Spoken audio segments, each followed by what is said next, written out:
Hey friends, it's Michael Kostroff. Today we're going to talk about relationships, specifically your relationship with your agent. Before we do, and I know this has been a pain in the ass, I believe that I've fixed the problem of people not getting notified of these videos. If it's not too much to ask, please do let me know that you got this, or make a comment or something if you feel like it. Or you can send me an email, those of you who have my email.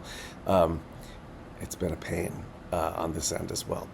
But anyway, theoretically, I have it fixed, so let me know.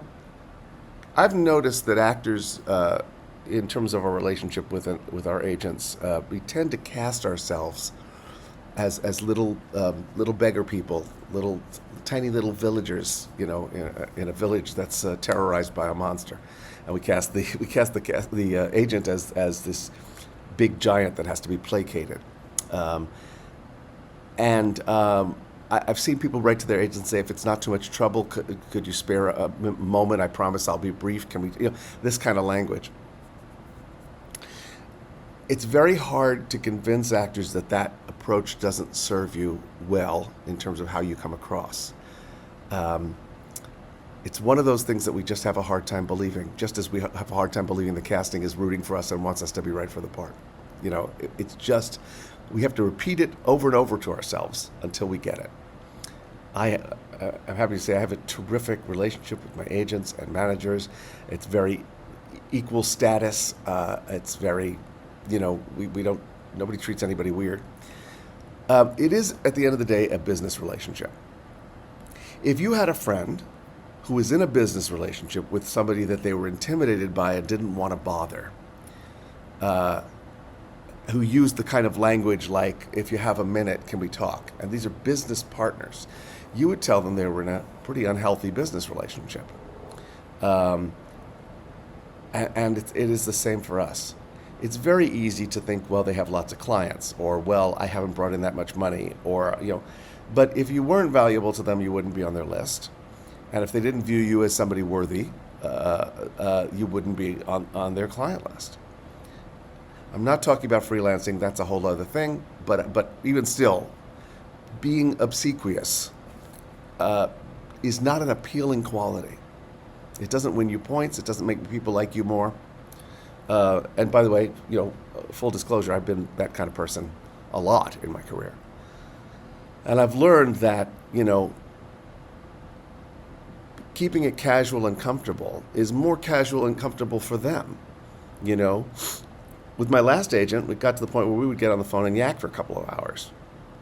Not about my career, just politics and stuff, which maybe wasn't the best use of her time. However, that's another story. I know that this is a hard place to coach yourself into, but again, sometimes I just like to set goals, encourage you to set a goal of having a relationship with your reps that feels like two equal people of equal value who are working towards an equal goal. And there are a couple of things you could do to help that.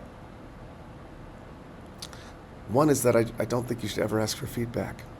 Asking for feedback, to me, is the mark of an amateur.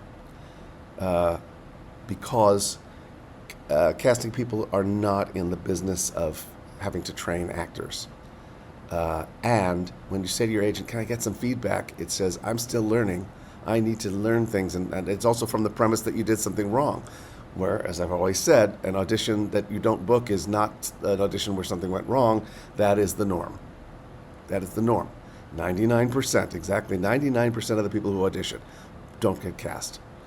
And so feedback is, again, putting you into that place of like, teach me, help me, as opposed to, all right, c'est la vie, let's move on. I also discourage you from checking in with your agents and saying, so anything going on?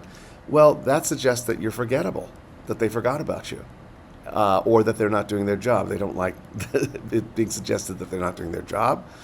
I prefer if it's deadly, awful, quiet or something. I think a better approach is, what the hell is with the business right now? I can't believe it. How are you guys doing? For example. I know this is harder in the earlier parts of your career. I know it's much easier for somebody with my credits. I know that.